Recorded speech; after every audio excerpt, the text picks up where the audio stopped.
Hello, in this video I'm going to show you how you can turn on and off noise cancellation of your Baseus Storm 3.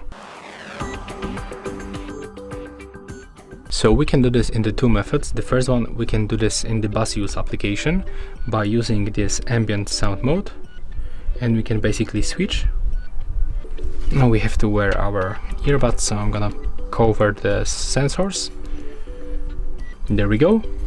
And also we can use the touch gesture, so let me put one of it to the ear, and the second one I'm going to show you. So we have to basically click and hold this touch sensor. Oh, it's actually located right here. So click and hold it. One more time, we have to click and hold this arena. This little cut around and this earpod. Click and hold, and you can switch between the normal mode and the noise reduction mode. And yeah, that's all for this video. Hope you like it.